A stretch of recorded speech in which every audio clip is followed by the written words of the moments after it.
Começamos a falar sobre as festas judaicas e o fundamento se encontra... Não precisa colocar nada, não. Depois na segunda parte, se você quiser. E aí o fundamento se encontra em Levíticos 14. Esse é um texto que a gente vai sempre usar. E nós aqui estamos vendo as festas solenes do Senhor. Mas antes de eu dar continuidade, eu queria dizer o seguinte: esse estudo foi tirado desse livro. Encontrei Jesus numa festa de Israel. Esse livro eu conheci através de Paulo Brasil, uma das nossas conversas com ele. Uma vez ele pregou sobre primícias lá na nossa igreja. Eu falei: Paulo, me mostra um livro que fale sobre essas festas. Eu tenho alguns em casa, né? Mas na perspectiva que você falou aqui, falar, olha, um livro em português, é lógico, né? Ele só tem um livro muito bom em português, que é Encontrei Jesus numa Festa de Israel. Um título assim meio estranho, né? Mas ele vai falar da centralidade de Cristo no Evangelho com relação às festas. Ele vai falar do Evangelho no Velho Testamento. Lembram que eu citei Agostinho na última vez? Que o Novo Testamento está no Velho, o Velho no Novo, né? O Novo Testamento está encoberto no Velho e o Antigo Testamento está revelado no Novo. É o Evangelho ali, né? E é essa perspectiva aqui desse livro, né? De você conseguir ver Cristo, né, em toda a Escritura. Como nós vimos ali em alguns textos, o próprio Jesus falando com os fariseus, examinar as Escrituras e elas falam constantemente de mim. Moisés escreveu a meu respeito. E aí você foi procurar Moisés ali, qual o texto que Moisés falou de Jesus? Aí você um texto só, que é aquele quando ele diz que virá um profeta maior que ele, aí ele ouvir e tal. Mas o Pentateuco está, não só o Pentateuco, o Velho Testamento, está recheado de indicações de Cristo, do Messias, aquele que viria. E as festas vão ter esse caráter. Seria o fundamento, seria a base, seria a segurança do povo de Deus, de ver, de visualizar aquilo que eles não tinham ainda, mas que receberiam depois, no futuro. E muitas das coisas que estão ali na festa apontavam para Cristo, mas também apontavam para o final de todas as coisas, que se inicia ali na plenitude dos tempos, que é Cristo Jesus. Então nós vamos ver aqui em Êxodo essas festas vão estar todas ligadas. E uma coisa interessante que nós falamos no nosso último encontro, que todas essas festas elas vão ter o sábado como ornamento. Diz assim os versos até o verso 3. Disse o Senhor a Moisés: fala aos filhos de Israel e diz-lhes: as festas fixas do Senhor que proclamarei serão santas. Santas convocações. São essas as minhas festas. Aí ele começa com o sábado. 6 dias trabalharás, mas o 7º será o sábado do descanso solene, santa convocação, nenhuma obra fareis, é sábado do Senhor em todas as vossas moradas. Aí vem a Páscoa. E aí, na Páscoa, nós temos também o sábado.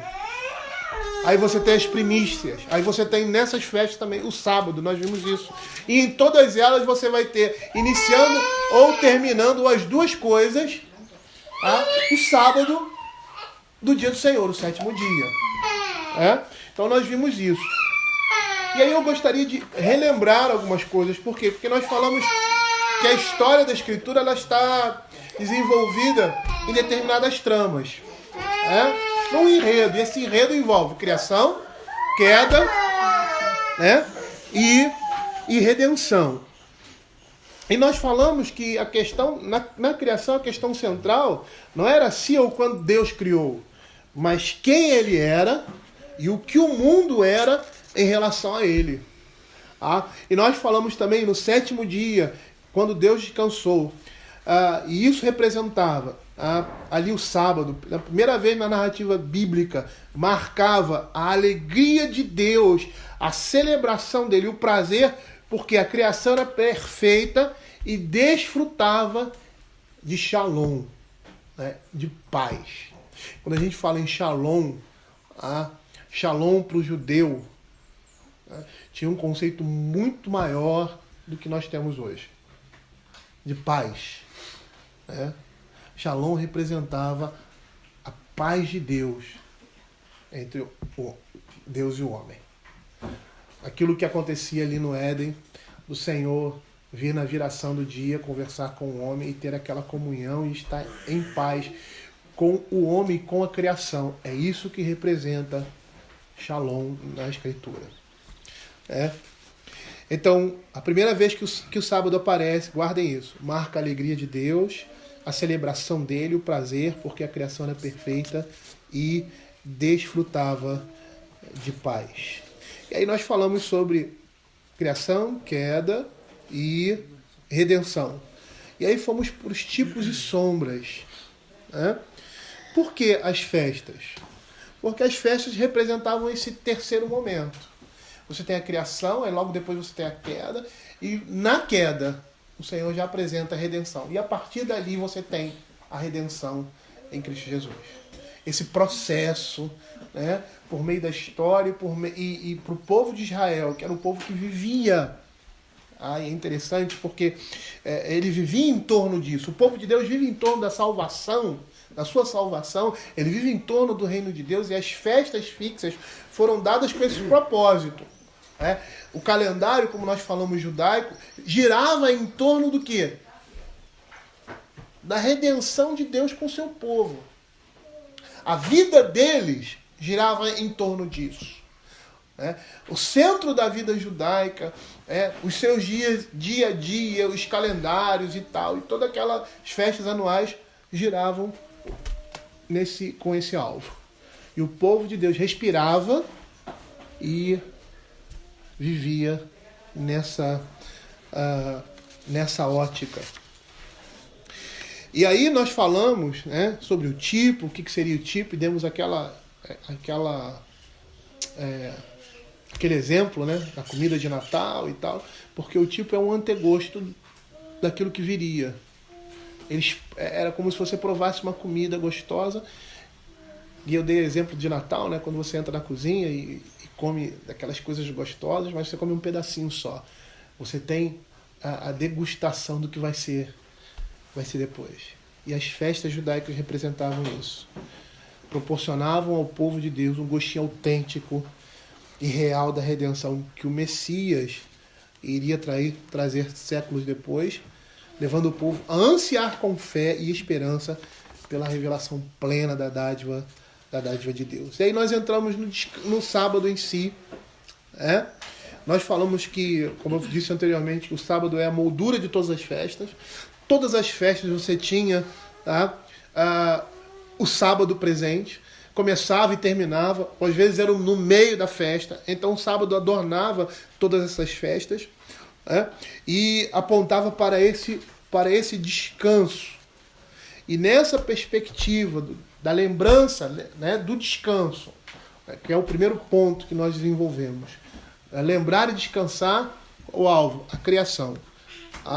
O sábado era uma lembrança da criação. O próprio Deus descansou e se lembrou do sábado, com prazer da obra que havia realizado ao criar os céus. E ele nos chama nesse dia também a descansar, olhando e tendo prazer na obra que ele fez.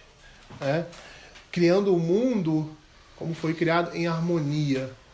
O dia de sábado serve para o descanso, para nós olharmos para a criação e vermos um Deus criador e as suas criaturas dependentes em harmonia com ele.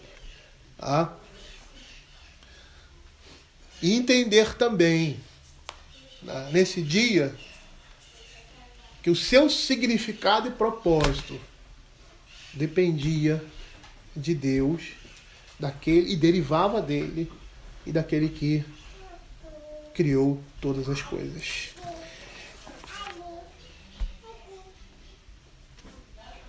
E aí, o final, nós terminamos falando que recordar da criação não era apenas um exercício mental, porque ele fala, lembra-te do dia do sábado, mas um exercício físico. Pois Deus sujeita também o que? As nossas pernas e pés, ou seja, o nosso corpo ao seu mandamento. No sábado, os homens e animais deveriam tirar folga para provar a dádiva de Deus do descanso concedida por um Deus num mundo exausto, recordar a bondade desfrutada antes de a terra ser sufocada por ervas daninhas ou coberta por invasores. Porque tudo no princípio era bom e a criação levava a marca vocal de Deus. Então, nessa perspectiva, de lembrar e descansar com relação à criação, nós olhamos para a criação e descansamos no Senhor, porque estamos recordando a bondade e a misericórdia de Deus desfrutada, tá, na criação de todas as coisas e na terra criada com perfeição. Tá? Eu citei no final um texto, e eu vou ler de novo, tá, que mostra essa perspectiva da criação, do descanso, melhor, com relação à criação. Tá? Um texto escrito por um poeta na década de 30, do estado de Iowa, nos Estados Unidos, que diz assim, e o que é interessante nisso é a explicação com relação ao comportamento dele nesse dia, relativo aos animais, que serve para nós também com relação ao trabalho. Ele diz assim, a lavagem diária de leite desnatado e fubá, usando uma lata como medida, papai acrescentava na noite de sábado uma porção dupla de suplemento mineral perfeito do PET para o café da manhã de domingo dos porcos. Na manhã de domingo, a mistura havia espumado e transbordado do barril e formado uma crosta tão espessa na superfície que precisava ser servida como a par. Era como servir pão doce com glacê para os porcos no domingo. Cada um dos nossos 4 cavalos recebia um galão adicional de aveia na manhã de domingo. Cada uma das vacas recebia meio galão adicional de farinha de milho. As galinhas recebiam um galão adicional de grãos de milho para ciscar no chão. Na mesma época da debulha, nossos cavalos encorpados precisavam de... nem mesmo na época da debulha, os nossos cavalos encorpados precisavam de mais aveia, mas ainda assim se refestelavam de bom grado. As explicações do papai. Confiamos em Deus como os animais confiam em nós. Para eles, somos o seu conceito de Deus, sua imagem. O amor de Deus pelos animais flui até eles por nosso intermédio. Como conhecerão o amor de Deus se nós não lhes mostrarmos? Como saberão distinguir o dia do Senhor dos outros dias? De que outro modo podemos lhes fazer um agrado senão pelo alimento? Eles gemem pelo sábado eterno, como o restante da criação. Eu terminei dando uma conclusão que eu vou falar hoje, né? E eu não vou repetir agora, porque também... Mas nós vamos dar continuidade a esse estudo, falando do segundo aspecto, tá, desse mandamento. Vamos abrir aí as nossas Bíblias em Deuteronômio capítulo 5, verso 12 a 15. Nós vamos perceber na Escritura, e eu falei isso ontem, que existem 2 aspectos que estão relacionados. E essa relação só é feita muito mais claramente depois que as coisas acontecem, no progredir da revelação. Ou seja, o descanso com relação à criação e o descanso com relação ao livramento. Elas estão relacionadas. Porque quando Deus criou todas as coisas e descansou naquele dia, tá? E ele descansa por quê? Porque a terra está em harmonia. Tudo que era criado foi perfeito e a paz de Deus estava presente. E aí ele descansa e diz para nós descansarmos também, tá? Nesse sentido. Tá? Nesse momento, deixar as nossas atividades seculares e aí nos dedicar, nos reunir para a congregação, seria adorar a Deus por aquilo que Ele fez como Criador e nós, como suas criaturas, reconhecer nele todas as coisas e a nossa dependência nele, física, né? Porque Ele nos deu o quê? A criação. Tá? Deuteronômio capítulo 5, verso 12 e 15. Agora, o que o mandamento vai ser acrescentado a esse mandamento? Uma lembrança. Qual a lembrança? Uma lembrança que vai estar relacionada a esse descanso. Por quê? Porque esse descanso que a gente vai ter lá no final dos tempos, quando a cidade de Deus descer, né? A cidade do povo de Deus adornada e descer dos céus e tal, esse descanso vai retornar. E se você perceber, você vai ver que a descrição do Éden está presente lá no novo céu e na nova terra. Então você vai ver que essas coisas estão relacionadas. Esse livramento está relacionado a essa criação restaurada, que representa a nossa redenção. Tá? Mas inicialmente, se nós começarmos a ler até o livro de Deuteronômio, você não vê isso. Você vê, lembra-te do dia de sábado para o santificar. Por quê? Porque o Senhor criou todas as coisas. Porque entramos no descanso de Deus. Agora, por causa da queda, por causa do pecado, e porque Deus determinou a sua redenção em Cristo Jesus, nós vamos descansar também nessa paz e nesse descanso inicial, mas como alvo, lembrando o quê? Da salvação dele, que nos traz livramento e nos faz retornar a esse Shalom, a esse Éden restaurado, tá? Lá de Gênesis em Apocalipse. Tá? Então diz assim: guarda o dia do sábado para o santificar, como te ordenou o Senhor teu Deus. 6 dias trabalharás e farás toda a tua obra, mas o 7º dia é o sábado do Senhor teu Deus. Não farás nenhum trabalho, nem tu, nem o teu filho, nem a tua filha, nem o teu servo, nem a tua serva, nem o teu boi, nem o teu jumento, nem animal algum teu, nem o estrangeiro das tuas portas para dentro, para que o teu servo e a tua serva descansem como tu, porque te lembrarás que foste servo na terra do Egito e que o Senhor teu Deus te tirou dali com mão poderosa e braço estendido, pelo que o Senhor teu Deus te ordenou que guardasses o dia de sábado. Só lembrando algumas coisas que nós falamos, que já até falamos na igreja, que as promessas para Israel, elas são físicas, e todas as promessas que Deus fez a Israel, ele cumpriu. Só que essas promessas físicas eram um tipo de promessas espirituais. E nós entendemos isso muito claramente. Eu não sei se Israel entendeu isso naquele primeiro momento, mas é isso que o escritor de Hebreus vai dizer. Quando o povo entra na terra prometida e não tem descanso. E aí ele vai, resta um descanso ao povo de Deus. Ou seja, é como se Deus estivesse falando, as promessas físicas de Israel, elas serão cumpridas porque são promessas físicas que se estendem a promessas espirituais, que falam de uma realidade maior, não somente de um povo pura e simplesmente ali, nascido naquela região, mas de todo o povo de Deus. E eles, como dessa forma, eles eram tipo daquilo que nós iríamos receber, todos nós, tribo, povo, língua e nação. Então as promessas de Israel físicas, todas elas apontavam para essas promessas que seriam espirituais e físicas, mas que se concretizariam no futuro. E é esse futuro que nós estamos esperando. E estamos vendo a redenção de Deus. Os sinais são claros dessa redenção. E o sinal cabal foi a morte e o sacrifício do Senhor Jesus e a sua ressurreição. Então, nessa perspectiva aqui de Deuteronômios, Israel deveria recordar e relatar a história dos patriarcas, especialmente ali o êxodo, a saída do Egito, às gerações mais novas. Esse era o objetivo. A observância do sábado não deixava de envolver um esforço de fé para vislumbrar a redenção que viria de modo mais pleno no futuro. E nessa perspectiva, os sábados iam conduzir a Israel em direção a quem? A Cristo, ao Messias, aquele que traria, por fim, o descanso verdadeiro do povo de Deus. E o seu nome, o nome desse descanso é Cristo, é Jesus.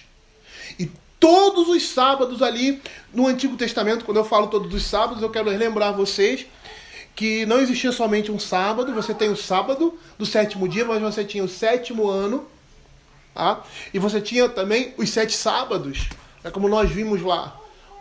Outras comemorações sabáticas que também representavam o descanso,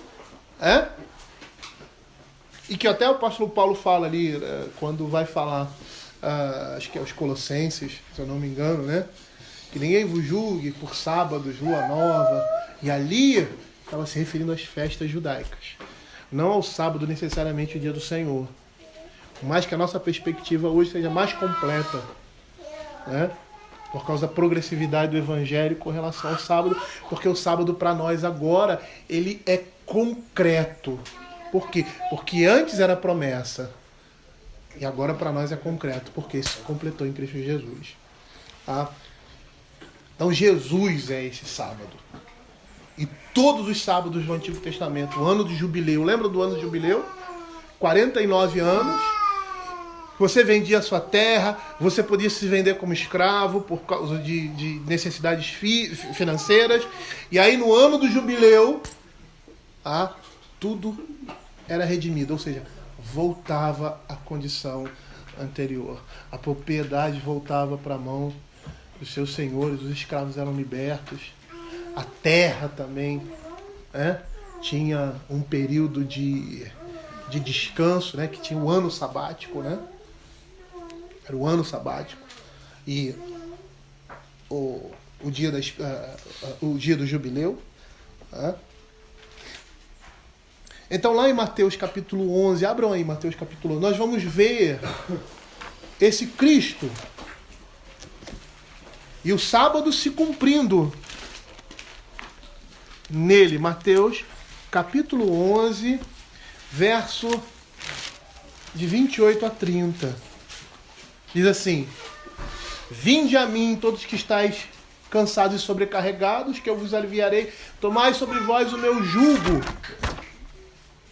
e aprendei de mim, porque sou manso e humilde de coração, e achareis descanso para a vossa alma, porque o meu jugo é suave e o meu fardo é leve.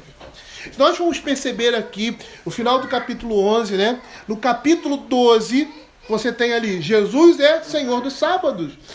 O capítulo 12 revela Cristo como Senhor do sábado. Lá no verso 8 ele diz assim: porque o Filho do Homem é Senhor do sábado.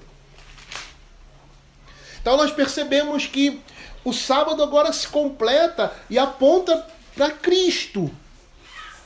E mais adiante, no desenrolar dessa narrativa, você vê o Senhor Jesus curando um paralítico no dia de sábado. Nos versos de 9 a 14, diz assim: tendo Jesus partido dali, entrou numa sinagoga deles, achava-se ali um homem que tinha uma das mãos ressequidas, e eles então, com o intuito de acusá-lo, perguntaram a Jesus: é lícito curar no sábado? Ao que Jesus respondeu: qual dentre vós será um homem que, tendo uma ovelha, num sábado está a cair na cova, não fará todo o esforço não fará todo o esforço tirando-a dali? Quanto mais vale um homem que uma ovelha. Logo é lícito nos sábados fazer o bem. Então disse o Senhor Jesus: estende a mão, estendeu-a, e ela ficou sã como a outra. Retirando-se os fariseus que conspiravam contra ele sobre como lhe tirariam a vida. Quando Jesus aqui rejeita a exigência dos fariseus que se honrasse o sábado com abstinência de trabalho, ele insistiu que o seu trabalho, o trabalho dele proporcionava o quê? Proporcionava descanso. E nós precisamos entender que nessas passagens, o seu descanso aqui não foi decorrente de ele haver tirado um homem, como nós vamos ver nos primeiros versículos de 1 a 8, ele ter colhido espigas. E dessa forma ele fornece um exemplo que ampliava a visão tradicional do sábado ali. Porque o ensino de Jesus acerca do sábado consistia no fato de que ninguém encontraria descanso por seus próprios esforços ao guardar a lei, nem mesmo as leis acerca do sábado. Então percebam que essas leis, que eram físicas, que mostravam uma situação ali muito peculiar, do não trabalhar, elas apontavam para algo muito maior, que era o descanso de Deus para o seu povo. Por isso que no capítulo 11, verso 28 e 29, nós temos isso. E é interessante porque essa narrativa vem antes desses acontecimentos. Para ficar notório para nós, na leitura que nós fizemos, que o Senhor era Senhor do sábado, porque ele diz assim: porque eu sou manso e humilde, e achareis descanso para a vossa alma. E aí ele começa a trabalhar no dia de sábado. E os fariseus fazer coisas que eles achavam que eram erradas. Então o Senhor estava dizendo assim: olha, esse descanso que eu falo não é bem esse que vocês estão pensando. Não é bem assim como vocês estão falando. A lei diz, né? 6 dias trabalharás, no 7º será descanso. É o dia do Senhor. E aí o que eles imaginaram? Eu não posso fazer nada. Né? Se eu andar mais de 1 quilômetro, eu estou quebrando o dia de sábado. Se eu colher não sei quantas espigas, eu estou quebrando o dia de sábado. Né? E aí o Senhor vai mostrar para eles que esse ato físico de descansar e de não trabalhar apontava para algo muito maior do que puramente um descanso físico, né? Mas um descanso físico que mostrava um descanso espiritual, um descanso físico que mostrava prioridades diferentes, propósitos diferentes. Não é parar de trabalhar por isso simplesmente. Eu poderia parar de trabalhar na segunda-feira, na terça-feira, na quarta-feira, na sexta-feira. Não, nós paramos de trabalhar no 7º dia. E isso tem um propósito, não é aleatório. Tá? É interessante porque o que o Senhor queria dizer com isso, com esse cessar de trabalhar, é que ninguém poderia encontrar descanso por seus esforços próprios ao guardar a lei, nem mesmo a lei de sábado. E a proibição do Velho Testamento de trabalhar nesse dia, cuja desobediência levava à morte, prenunciava essa verdade. Ninguém encontra descanso pelos seus próprios esforços. Por isso que no dia de sábado nós descansamos, porque o Senhor trabalha por nós. E Deus também, nessa perspectiva, queria que seu povo soubesse que a cada geração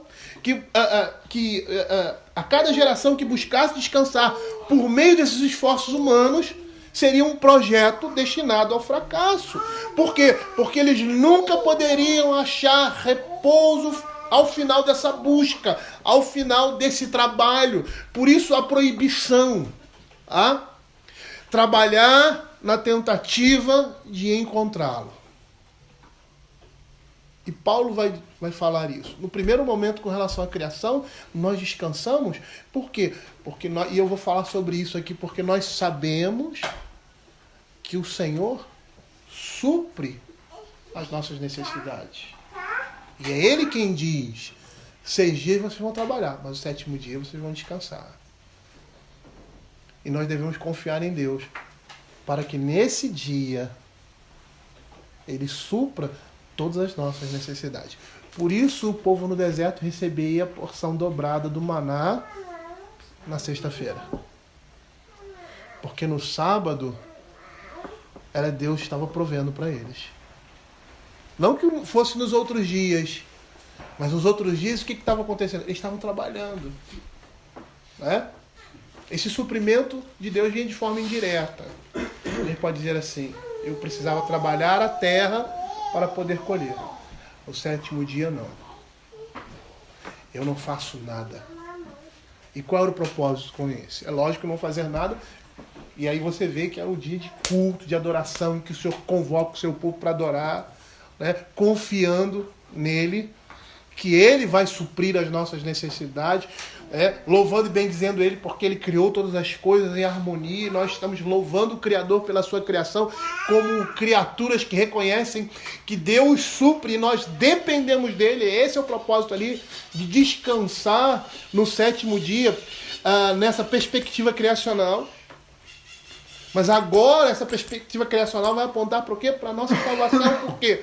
Porque o trabalho no domingo, na realidade, no dia do Senhor, o Senhor queria que nós descansássemos nele. Ou seja, Ele está apontando para aquilo que é eterno, para a nossa salvação. Trabalhar no dia do Senhor é dizer, como eu disse anteriormente, achar que nós podemos ser justificados pelas nossas obras e pelos nossos méritos. E essa é o segundo aspecto do sábado, do dia do Senhor. Por quê? Porque eles foram libertos por Deus. Israel não fez nada. A gente vai ver isso quando nós estudarmos hoje à noite, começamos a falar sobre a Páscoa. Israel foi um espectador. Israel ontem falou sobre isso, né? na devocional. E aí nós completamos lá com a situação de Davi com Golias. Quem éramos nós ali? Éramos Davi que vencemos o gigante? Não. Davi representava Cristo. O gigante era o inimigo, Satanás, que era forte e poderoso. E quem éramos nós? O povo amedrontado. Abram Romanos capítulo 4, verso de 1 a 8. Olha o que a palavra de Deus vai dizer. Que, pois, diremos ter alcançado Abraão, nosso pai segundo a carne? Porque se Abraão foi justificado por obras, tem que se gloriar, porém não diante de Deus. Porque diz a Escritura, Abraão creu em Deus, e isso lhe foi imputado para a justiça. Ora, o que trabalha, o salário não é considerado como favor, e sim como dívida. Mas o que não trabalha, porém, crê naquele que justifica o ímpio. A sua fé lhe é atribuída como justiça. E é assim também que Davi declara ser bem-aventurado o homem a quem Deus atribui justiça, independente de obras. Bem-aventurado aqueles cujas iniquidades são perdoadas e cujos pecados são cobertos. Bem-aventurado o homem a quem o Senhor jamais imputará pecado. Percebam que o segundo aspecto da questão da guarda do sábado está relacionado ao quê? Porque te lembrarás que fosse servo na terra do Egito e que o Senhor teu Deus te tirou dali com mão poderosa e braço estendido. E o que representa o Egito? Claramente na Escritura. O poder do pecado aprisionando, escravizando quem? O povo de Deus. Isso é muito, essa linguagem é muito clara na Escritura. Que nós hoje somos um espelho, vamos dizer assim, de Israel no Antigo Testamento. O Egito é a escravidão, mostra a escravidão no pecado, e nós fomos libertos dessa escravidão do pecado. E por causa dessa liberdade, nós o quê? Descansamos no domingo, porque o Senhor lutou por nós. E essa é a imagem que nós temos aqui, hoje, no livramento da morte e do inferno. Nós descansamos no dia do Senhor, louvando a Ele o seu livramento. E quando paramos de trabalhar, estamos dizendo que não fomos salvos pelas nossas obras, mas pelas obras dele. As palavras de Jesus que nós vimos ali em Mateus, e o modo como ele observa o sábado, é um testemunho visível da seguinte advertência: fazer qualquer esforço para descansar não adianta, não se deem o trabalho nem de tentar.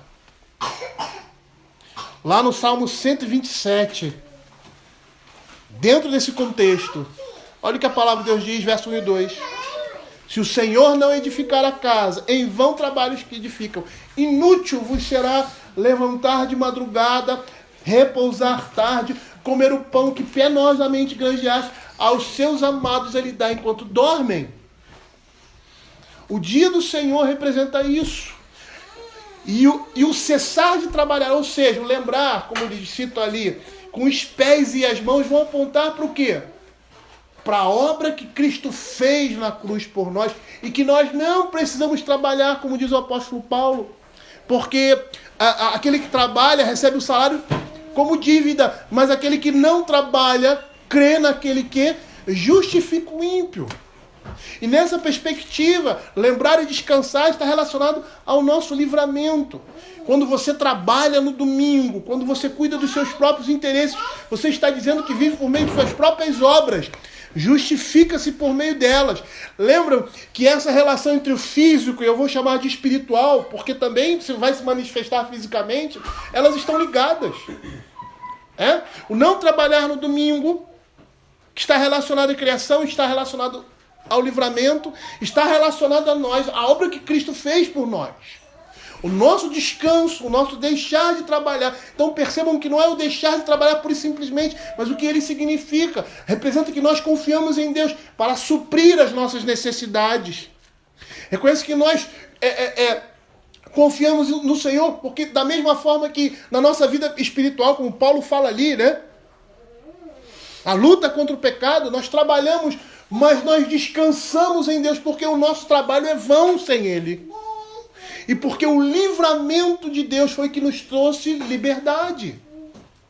Então, o cessar de trabalhar no domingo é uma atitude de gratidão com relação à criação, reconhecendo o Senhor sobre nós, reconhecendo o mandamento dele dizer que nesse dia vocês não devem trabalhar, mas se dedicar ao culto e adoração, louvar e bendizer o nome dele pela criação, por aquilo que ele fez, e como servos de um Senhor de toda essa criação soberano, que chama o seu povo a adorá-lo, mas também entender que nesse dia, no domingo, quando nós trabalhamos, nós estamos dizendo que nós vivemos pelas nossas obras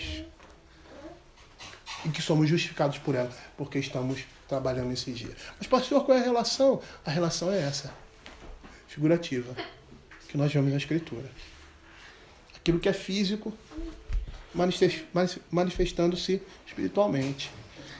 Por mais que você não abrace esse ensino, é isso que o sábado significa na sua essência.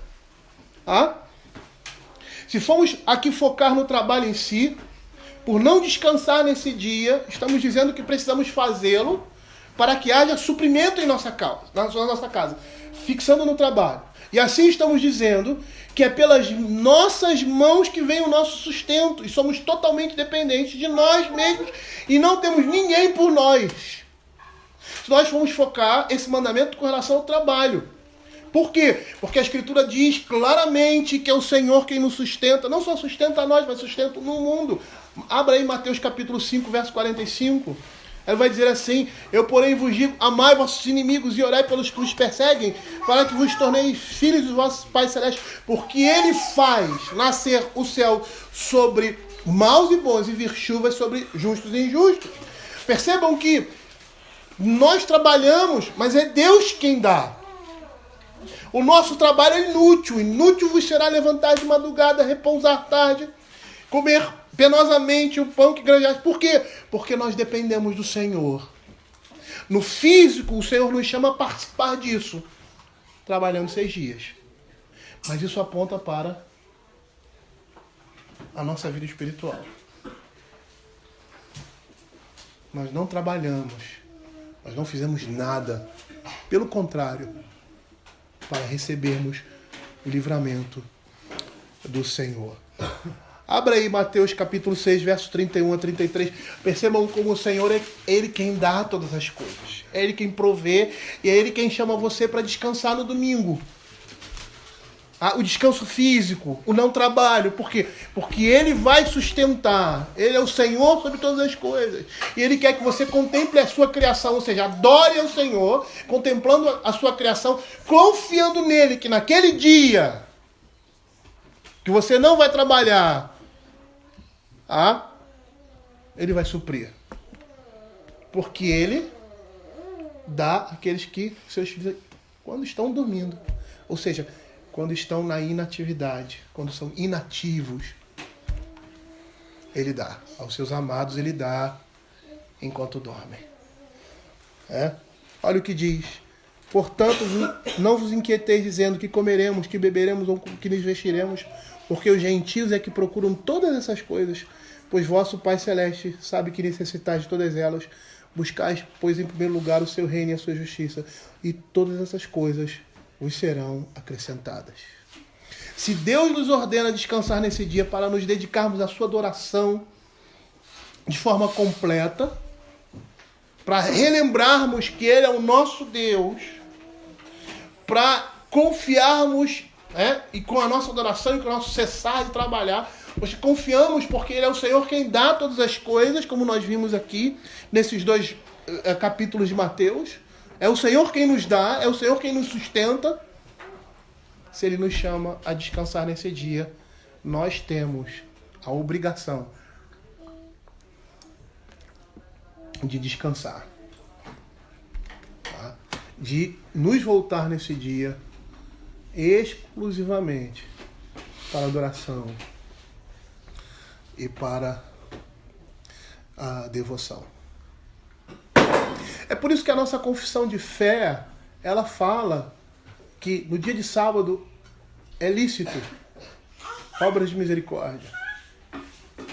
E quando você vê lá o bom samaritano, uma vez o Alfredo pregou sobre esse texto, né, essa parábola, e ele falou uma coisa que, bom, se ele falou, eu acredito, porque realmente ele é um excelente expositor, né? E é um homem estudioso e tal. Mas eu nunca peguei o texto para desenvolvê-lo dessa forma, né? Me aprofundar nele nesse sentido. Mas ele disse assim, que provavelmente aquele dia era domingo. Que todos os que passaram eram homens religiosos. E não socorreram aquele homem. E um samaritano, que era inimigo dos judeus. Né? Não por eles. Os judeus desprezavam os samaritanos. Não eram os samaritanos que desprezavam os judeus. Eu acho que nesse desprezo havia uma resposta. Né? Esse homem para ali, cuida, porque ele também guardava o domingo. Tá? Cuida daquele homem. E a mensagem que ele transmite ali é a mensagem que sempre o Senhor disse: misericórdia quero, e não holocaustos. Essa era a mensagem do Evangelho. A mensagem de misericórdia. Eu gostaria de concluir ainda com algumas falas, mas indo já para o final. Somente Deus pode proporcionar o descanso em Cristo Jesus. Esse descanso nos é garantido pela sua morte na cruz, como castigo de nossos pecados, com o fim da culpa que deixa a nossa alma inquieta. Nos 6 dias trabalhamos, mas no dia do Senhor descansamos como testemunho de que confiamos nele, na sua obra e naquilo que só ele poderia fazer por nós. Quando eu estava preparando esse estudo, eu me lembrei de uma música. Eu não sei nem se o autor da música naquele tempo tinha essa perspectiva aqui, mas com certeza dá para prever isso. E se você souber tocar aí, a gente podia dar uma parada e cantar nessa perspectiva que acabamos de falar, porque eu ainda não acabei, ainda vou falar mais algumas coisas para encerrar esse sábado. Tá? É aquela música, acho que você deve conhecer, Não Tenha Sobre Ti. Não tenha sobre ti um só cuidado, qualquer que seja, pois somente um, seria muito para ti. É meu, somente meu, todo trabalho. E o teu trabalho é descansar em mim. É meu, somente meu, todo trabalho. E o teu trabalho é descansar em mim. Não temas quando, enfim, tiveres que tomar decisão. Entrega tudo a mim, confia de todo o coração. É meu, somente meu, todo trabalho. E o teu trabalho é descansar em mim. É meu, somente meu, todo trabalho. E o teu trabalho é descansar em mim. Quando nós entendemos o que isso significa,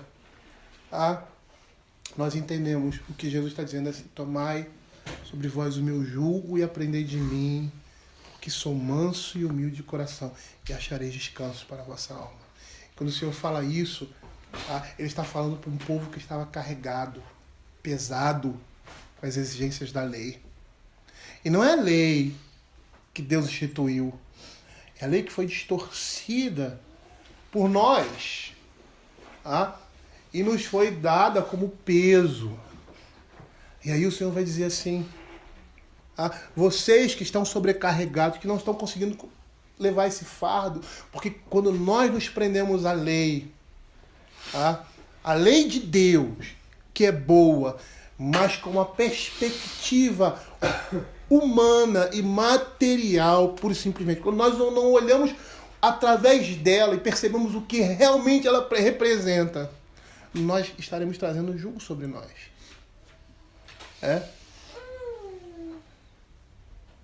E é nessa perspectiva que o Senhor está falando aqui. Ele era acusado de estar junto com prostitutas, com publicanos, traidores da nação, homens que abandonaram a fé. Mas ele estava buscando aqueles que estavam perdidos e queriam ser achados. Se você for olhar, todas as vezes que o Senhor falou com essas pessoas, elas estavam buscando o quê? Alívio, elas queriam. E sabe que é a ação de Deus no coração deles, né? Sabe que é Deus agindo no coração dessas pessoas. Mas eles queriam, eles eram pecadores e reconhecidos pelo povo e rechaçados porque eram pecadores. Mas eles desejavam, ansiavam, como aquele publicano ali que entra no templo e ansiava, e era esses que as autoridades rejeitavam. Rejeitavam um pecador penitente, um homem que não conseguia mais suportar os seus pecados e procurava, alívio e descanso, mas não encontrava. E aí você tem aquele que é o descanso e que chama esses homens, chama a nós para descansar nele. É isso que o sábado representa. Quando nós descansamos no domingo, estamos dizendo que contemplamos a obra de Deus e confiamos nele para nos abençoar, apesar de nós. Lá em Romanos 4, abram aí, verso 25, a Escritura vai dizer assim: o qual foi entregue por causa das nossas transgressões e ressuscitou por causa da nossa justificação. No mesmo livro, capítulo 6, verso 6, ele diz assim: sabendo isso, que foi crucificado com ele o nosso velho homem, para que o corpo do pecado seja destruído e não sirvamos o pecado como escravos. E quando Paulo vai explicar isso com mais detalhes, ele vai falar lá em Gálatas capítulo 2, versos 19b e 20, ele diz: estou crucificado com Cristo, logo já não sou eu quem vive, mas Cristo vive em mim. E a garantia que ele dá aos romanos, lá em Romanos capítulo 5, verso 1, que nós fomos justificados em Cristo mediante a fé, e por isso temos a paz, a shalom, o descanso de Deus,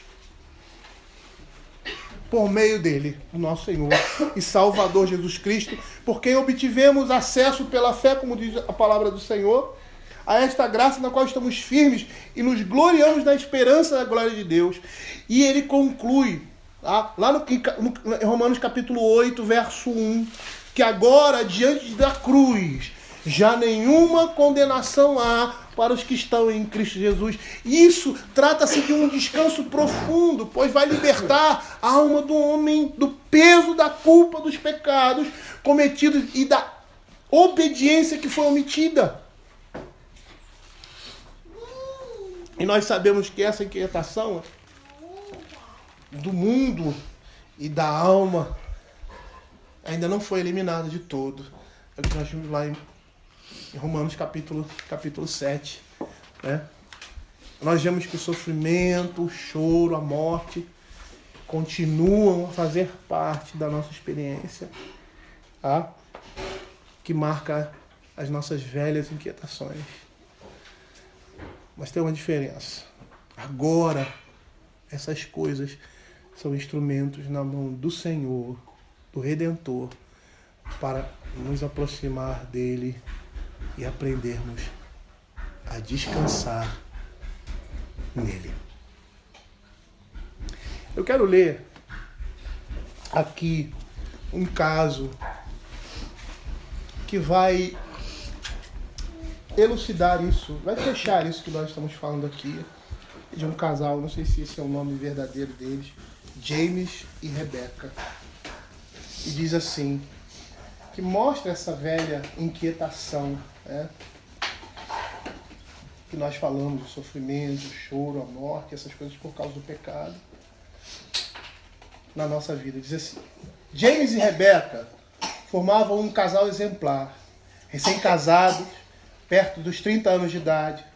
Os dois eram tão bonitos que a foto de casamento deles parecia aqueles que vemos em porta-retratos à venda em lojas de departamento. Eu pensei que ele estava falando de mim aqui. Com a chegada do primeiro filho, a vida não poderia ser melhor. James havia trabalhado como mergulhador da marinha e com todo o seu treinamento e condicionamento físico, era o tipo de sujeito que fazia inveja aos homens com mais de 40 anos. Ele e a esposa eram sócios num novo empreendimento que prometia um futuro sólido e próspero. Quando James passou 9 dias com dores de cabeça intensas e contínuas, porém não foi só Rebecca quem ficou preocupada. Os médicos aceleraram o passo para fechar um diagnóstico. Investigaram a fundo e pediram exames que deixaram todos perplexos e assustados. Os testes confirmaram o que mais temiam. James tinha um tumor no cérebro. O diagnóstico deu início a uma série de ações frenéticas. A cirurgia de emergência foi radical e deixou marcas visíveis.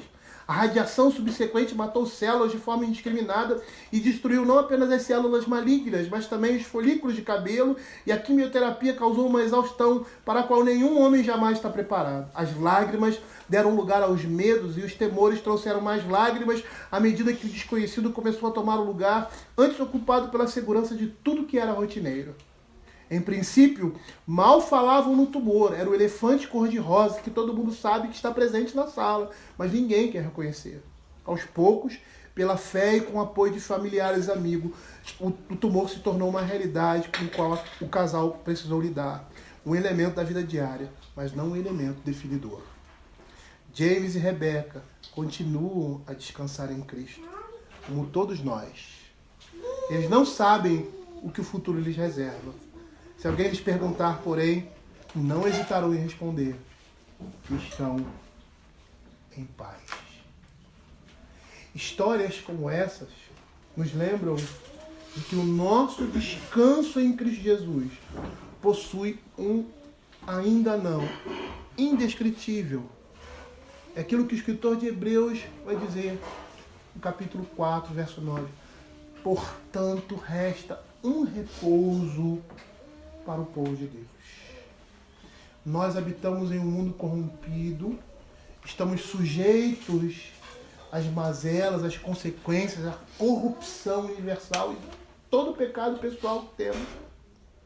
Porém, somos sempre inclinados em direção a uma nova vida que a ressurreição de nosso Cristo outorgou para nós. É isso que Cristo fez na cruz.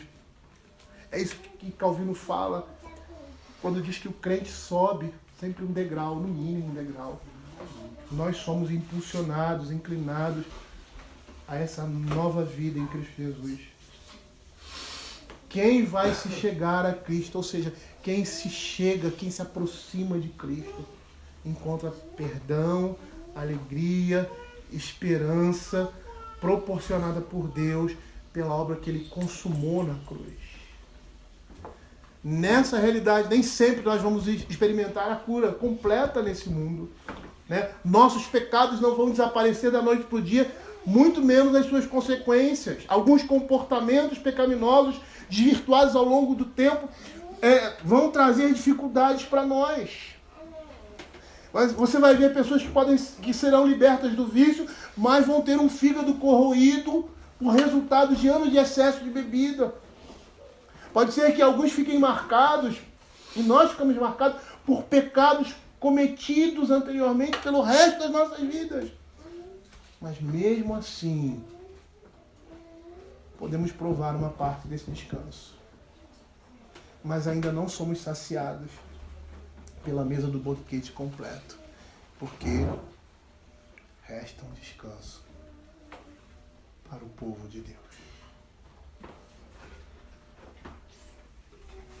Eu não sei se vocês conseguiram perceber,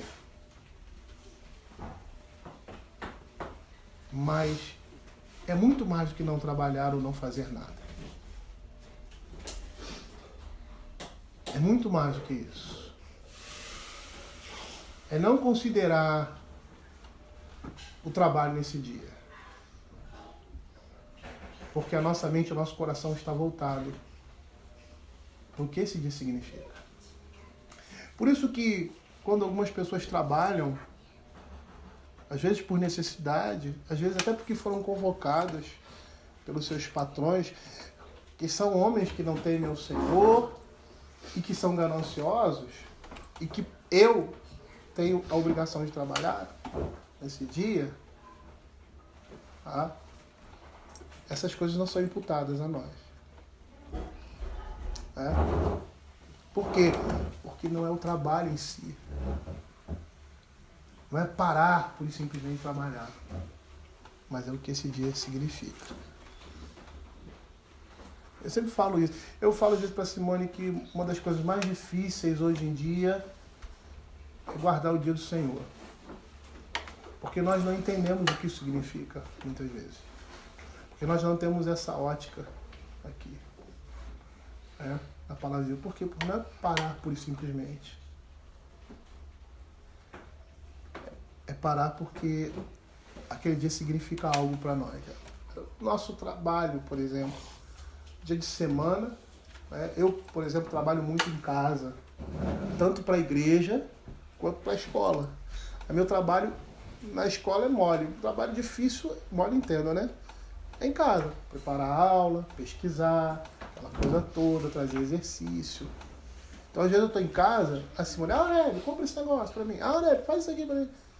Eu estou em casa, mas eu não estou em casa. Eu não estou em casa. Mas eu estou ali presente. Então, sempre me puxa. Eu, quando posso, aí vou, ajudo. Não, tá, peraí, vou parar aqui, tá. Mas vamos dizer que eu não pudesse. Parar momento algum, como já aconteceu. Você pode fazer uma compra aí para mim? Não posso. Por quê? Por que eu não posso fazer? Eu vou estar pecando contra o meu trabalho? Ou vou estar pecando contra a igreja? Se eu parar ali, estou no meio do meu estudo ali, o céu está se abrindo na minha frente, estou chorando e tal, estou sendo contristado.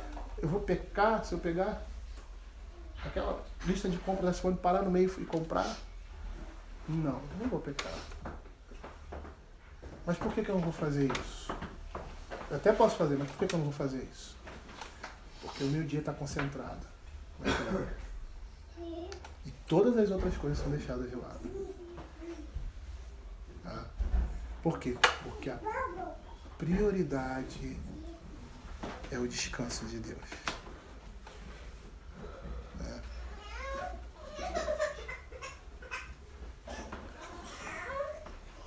E o que ele representa. Porque no momento em que eu trabalho no dia do Senhor, espiritualmente, eu estou... Por que espiritualmente? Porque não é uma coisa palpável. Eu não gosto nem de usar essa expressão espiritual e físico, porque dá uma ideia de uma dicotomia, e não existe muito dicotomia, nesse sentido. Mas às vezes o espiritual é algo que você não faz fisicamente, mas o seu coração, a coisa mais metafísica, Então o trabalho vai entrar nessa perspectiva. Não é o que eu faço, mas o que ele representa. Então, se eu trabalhar nesse dia, eu vou estar dizendo espiritualmente que eu não dependo do Senhor, que eu tenho necessidade de trabalhar para o meu livramento. Porque o dia do Senhor é isso. Na perspectiva da criação, se eu não paro de trabalhar no domingo, eu estou dizendo que o que eu recebo, o que eu ganho, o que eu tenho na minha casa, o suprimento depende de mim. E se eu não fizer, ninguém vai fazer por mim. Pode ser que o mundo seja assim, mas nós não. No aspecto criacional, nós dependemos do Senhor. Até mesmo quando estamos dormindo, o Senhor está provendo. E espiritualmente, isso que é criacional vai mostrar que é o Senhor quem trabalha por nós. Se eu trabalho no dia do Senhor, eu estou dizendo, mesmo que eu não creia isso, mas é isso que o dia do Senhor representa, livramento. Eu estou dizendo que a minha salvação, o meu livramento, vem por meio das minhas obras.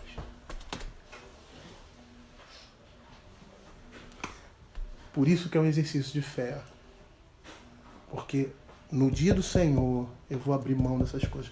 Porque eu sei que é Ele que trabalha por mim. É Ele que faz por mim. Não sou eu. Ele até me chama a fazer. Santificai-vos. Mortificai. Né? Não dá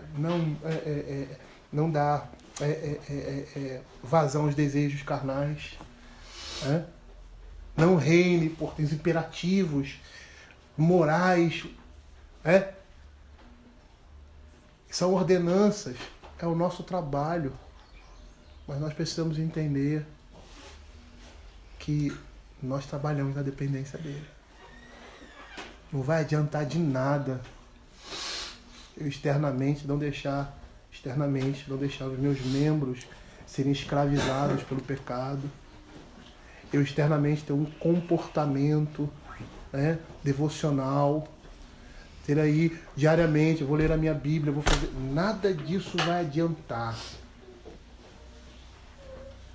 nós não entendermos que essas coisas estão na dependência do Senhor. E que se nós não estivermos nessa dependência, nenhuma dessas coisas terá valor. É como era na vida dos fariseus. Não vai ser a minha luta, não vai ser a minha resistência quando o pecado lasciva chegar, quando o pecado, o desejo de tomar posse de alguma coisa que não é sua. Não vai ser a minha forte disposição e a minha resignação, mas vai ser o Senhor que vai sustentar naquela hora. Existem muitos livros de vida de santidade, né? Que dizem, nesse momento, resista. Faça isso, faça aquilo. E o que você deve fazer nesse momento, sabe o que é? Fechar os seus olhos, orar ao Senhor e dizer assim, Senhor, me livra. Me faz resistir desse pecado. Me faz fugir, me faz vencer. Porque se não for assim, nós estamos lutando pelos nossos méritos. É a sua forte disposição, é o seu desejo, e não é a graça de Deus. Apesar da graça de Deus agir na nossa vida por meio dessas coisas. Mas é a graça de Deus em nós. É isso que o sábado representa na vida do seu povo.